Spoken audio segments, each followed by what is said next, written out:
Disney. Holy shit, would you look at the raw length of this hotel room? There's 20 feet between the end of the bed and the wall desk. This place should be called the Waste of Space Inn. Christ. Ron Swanson isn't busting anyone's chops in this scene. Oh, f*** off. Have you ever tried to tear up a carpet, especially from the 50s or 60s? That is permanent. There are so many staples and glues and carcinogenic adhesives that Felix would be better off burying the money in a f***ing cave. If you're going to try and get the jump on your potential intruder, why would you stand on this side of the door? One f***ing swift kick in and you're smacked in the face and therefore incapacitated, turning your back on someone with a shotgun. Also, why would he shoot him while he's standing out in the open where anyone could see? People who drive across lines like this. People who park across lines like this. Are you lost, Father? He's definitely in all black, but there's no way she saw his collar before he turned around, so calling him father is a huge leap. Father Flynn. That's easy to remember. Alliterative and such. Is it really alliteration if only two back-to-back words have the same first letter? I say it is not. I'm the guy that decides whether or not you can call it alliteration with fewer than 3 instances of the sound, and I'm gonna make a ruling on this right now. You can't do it. I bet you know some gals just might need a vacuum. That's racist. Wait, did Father Flynn just ring the sin bell? Can priests in movies ring bells and add sins? What is this foul magic? This place used to be hustling and bustling. Thank God the CIA agent posing as a vacuum salesman has been here before so he can explain the place to the viewing audience, I mean to the other two patrons here in the lobby. Terrifying taxidermy teases terror tantamount to total termination. Now that's alliteration. The sign on this Autowitch 9000 says, tomorrow's sandwiches today. And what does that even mean? I mean, I'll gladly pay you Tuesday for a sandwich today, but how does it work if it's actually Tuesday's sandwich? It was a hidey hole for the Tahoe swells, you know? I decidedly do not know because you are speaking your own language right now, but you do you, awesome jacket man. We might need to work on your sales pitch, son. The El Royale, no place for a priest. Actually, that is a f***ing rad slogan, and it would sell the shit out of this place. He said the rooms in California cost $1 more because they are in California, but this hotel map shows that the California side rooms are way bigger than the Nevada side rooms. A hell of a lot more than $1 worth of bigger. Also, according to this map, the California side has 3 rooms but 6 bungalows, where the Nevada side has 6 rooms but only 3 bungalows. And my question is, why didn't the robbers book a bungalow to hide the cash in so they'd have more privacy and shit? It's not like we didn't see her walk in here with her own bedrolls under her arms. I could continue to send false assumptions and the like, but honestly, why is this ham butting in the first place? We later find out he's undercover, so I think a little less gregariousness would have probably made more sense. Can I give you a hand to your room? Creepy priesting. Do I really have to explain the concept of a free market claim stake? To be fair, you were super quick to explain it to the others, so I'm not sure the reason why you wouldn't have let her know the second she walked in, except, you know, movie reasons. The movie suddenly decides to 4 rooms itself. Is this even supposed to be a hot tub? If so, how do you fill it or empty it? If not, why is it lined with mosaic stone instead of pillows? This is either the world's most awkward and uncomfortable couch or the world's lamest and work-intensive bathtub, and either way it's a sin. Yes, I am on my knees. Lying to your children about anything other than Santa Claus or the back massager they found in Mommy's bedside drawer. You find so many bugs in this hotel room, it's absurd. Overkill called, and they think you've gone too far, movie. Having a Vietnam War press conference on the TV is probably foreshadowing and time period evidence, but it still feels a little on the nose. Not having a lock on your key closet. Man, if you're gonna get high while on duty, at least lock your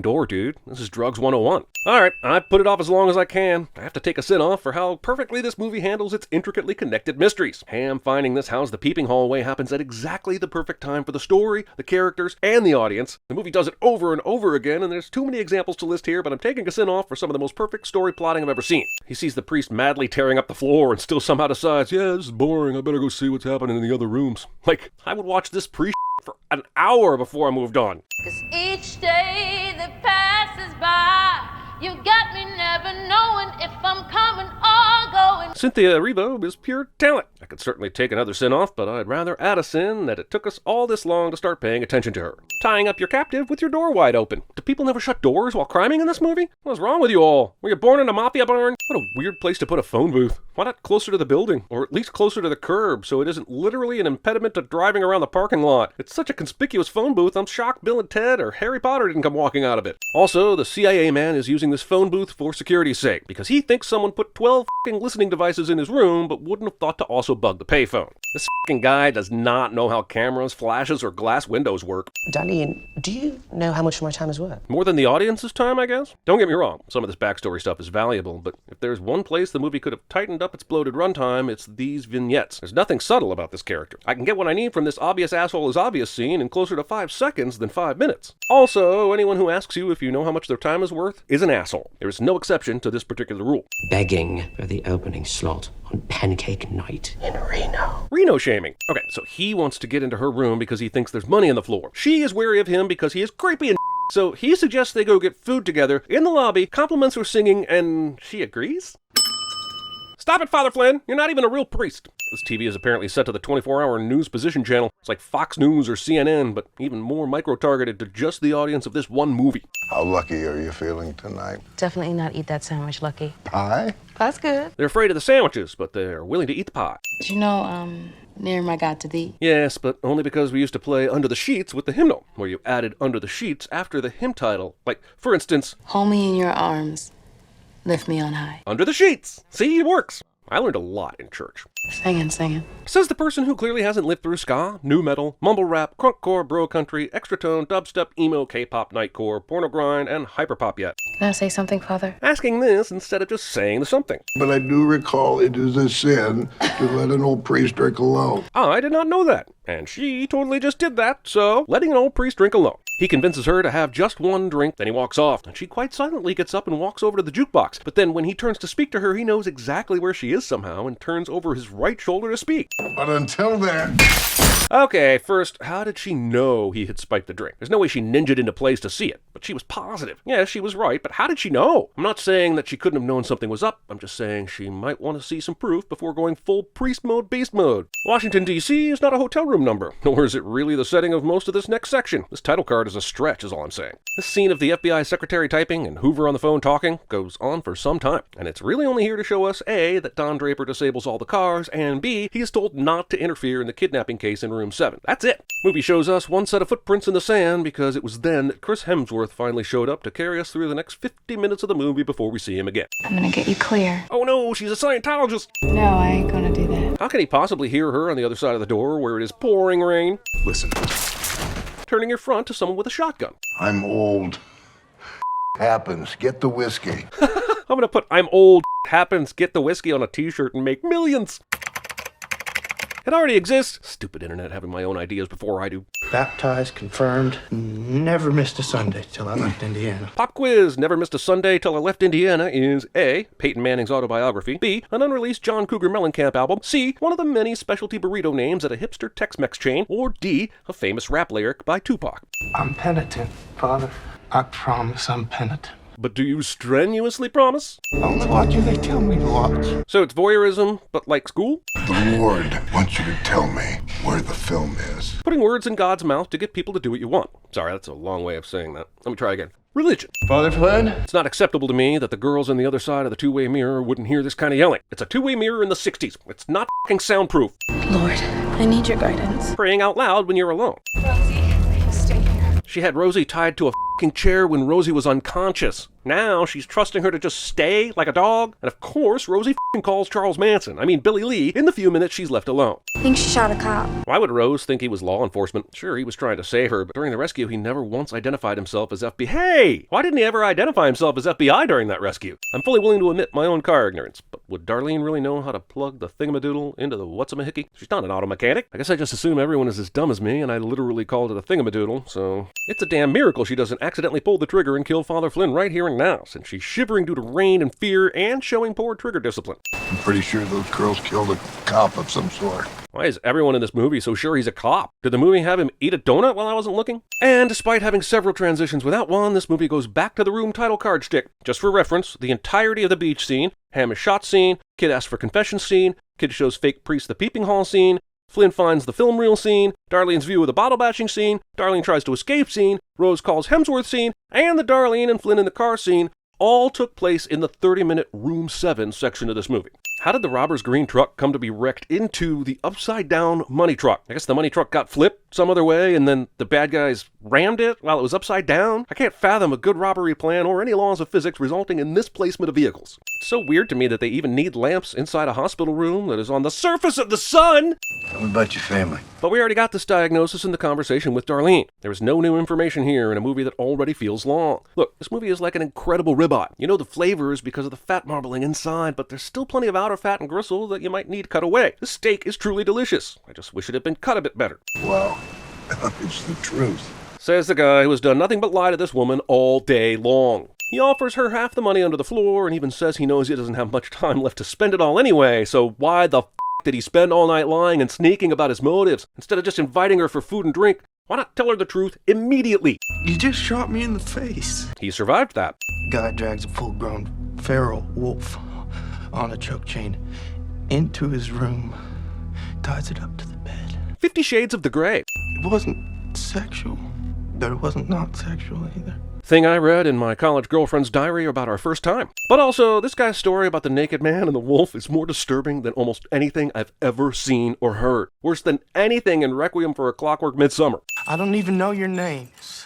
I'm Rose. Rose. This scene, everything about it. Taking off the wig, the movement of the camera, the incredible vocals, the incredible acting, the tension, the close-ups, the hiding the hammer with the claps. It's why movies exist. And like hell, I'm not taking off another sin for it. Also, I guess they have to keep up the ruse on the off chance someone is watching, but the fact that it turns out someone is watching is some small odds bullshit. Also, they have to just hope that no one was on the other side back when they walked in here together and the priest laid down on the floor between the two beds, no? This child is so wild, I'm honestly amazed she's lived this long, no matter whose influence she's under. The bead curtain around the fire pit looks cool, but it can't be practical. Those beads and the string they're on are going to melt, I'm certain of it. Movie takes 1 hour, 36 minutes, and 51 seconds to finally, officially Hemsworth. This movie takes longer than many movies' entire runtime to bring us this face, and I'm almost certain that's a sin. And now we're doing a title card name? A name?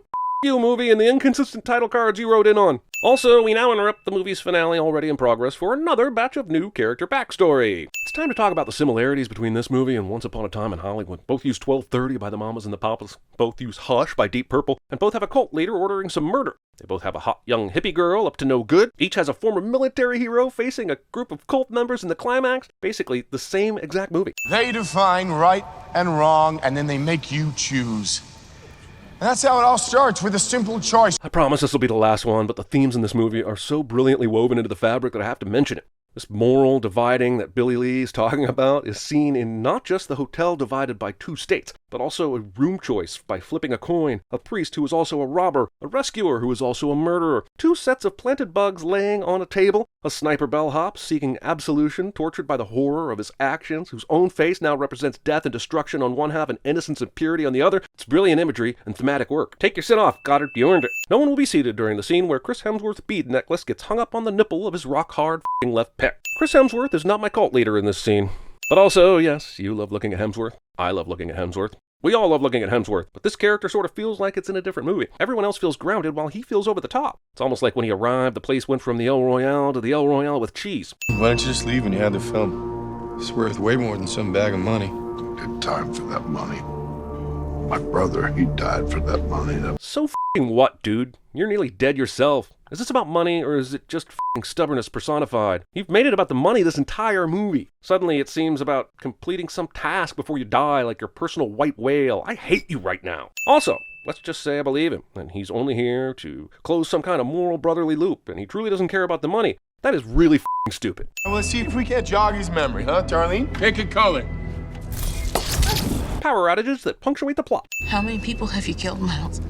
123. We now interrupt this movie's finale already further in progress for yet another batch of new character backstory. Okay, him being basically the only survivor would definitely saddle him with a lifetime's worth of guilt and probably depression. I'm still just a little pissed we're only finding this out about him at the very last minute, so that we can rapidly absolve all his hotel-based sins and see him as a hero. The obviously fake priest takes confession from a guy who knows he's a fake priest, and while it's got a bit of emotional resonance, it's still preposterous. Both of these fools are going to hell immediately. This fake and non-binding confession goes on for so much sometime. And one last useless title card for a useless epilogue just to spite me. Well, I'm the one handing out the sins here, movie, and you just hit the sin slot jackpot.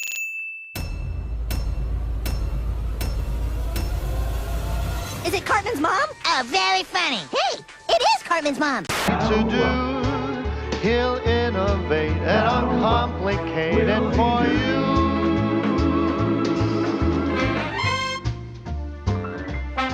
The next morning, right about the time Raquel was spilling her little secret. It means that you've already tried your plan and you're number 4. Well, for starters, rooms in California cost $1 more. I'd buy that for $1. Memories, like the corner of my mind, misty watercolor memories. Darlene, can I confess something to you? Man, I've got certain information, all right? Certain things have come to light. Rose, hey, it's okay. I can't untie you. Stop it. Turn to page 5, Appendix 3, Soft Limits. I promise I'm penitent. Well, it looks like we've got a mistrial. But on the plus side, we've also got a hung jury. I sentence you to 15 years in the federal penitentiary. Have you any idea what the cost of your actions is? Who's it up to, Rose? Rose, what did you do? Why'd you do that, huh? You're so stupid, Rose.